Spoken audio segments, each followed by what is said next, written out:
The video began the way most viral clips do, shaky, poorly lit, unforgettable. A young woman stood in front of a bathroom mirror, phone trembling in her hand.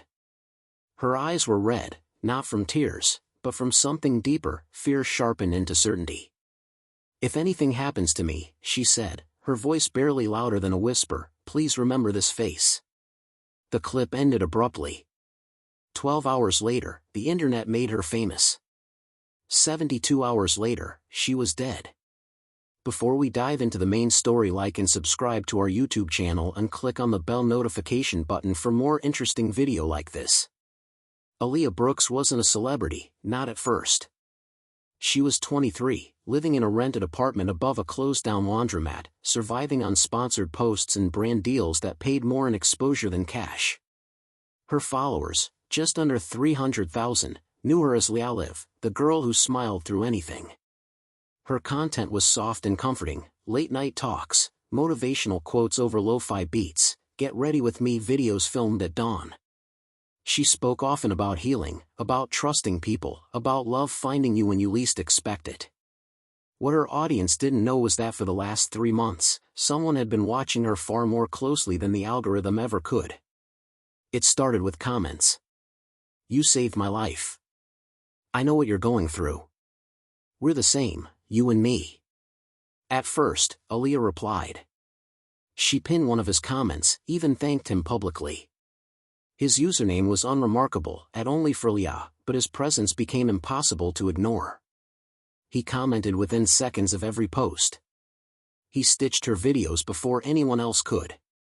He corrected details she hadn't shared online.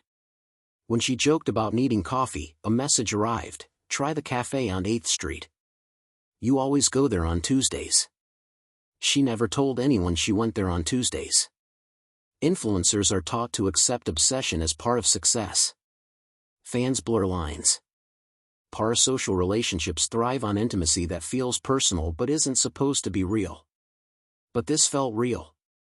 Aaliyah's private messages filled with screenshots of her own content, zoomed in, analyzed, timestamped. He knew when her routines changed. He noticed when a necklace disappeared, when a bruise appeared on her wrist. "You don't have to pretend with me," he wrote one night. "I see the real you." She blocked him. Within minutes, a new account appeared. Then another. Then 5 more. Her email was hacked. Her location tags were reposted in real time.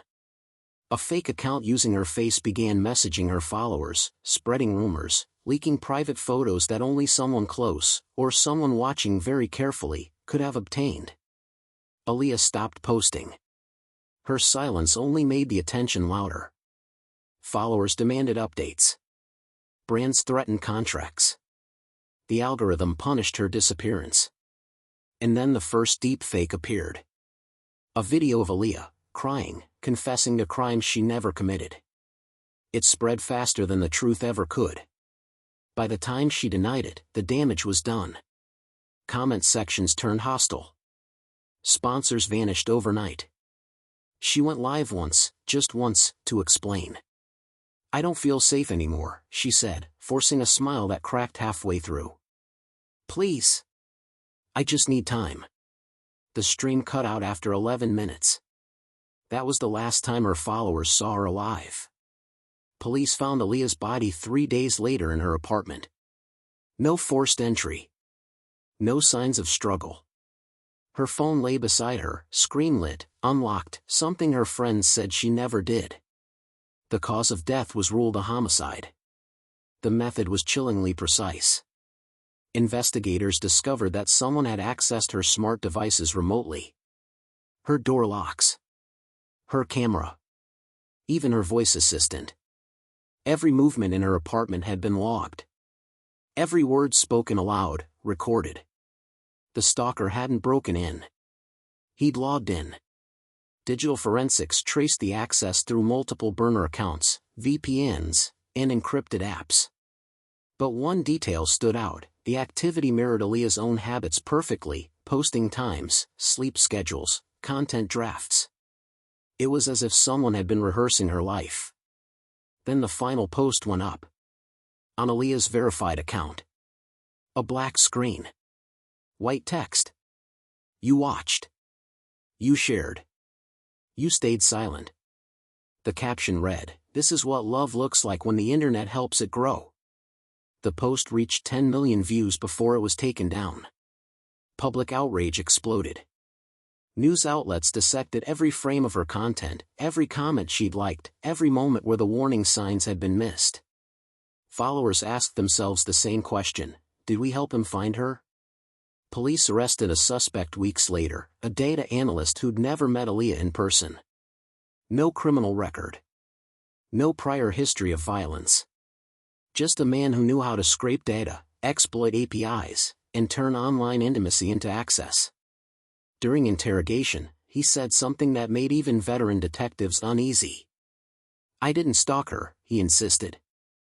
"She trained me." He explained how her posts revealed patterns. How her authenticity gave him everything he needed. How the platforms encouraged closeness without protection. "The app showed me where to look," he said calmly. "I just followed the instructions." The case went to trial. Evidence piled high.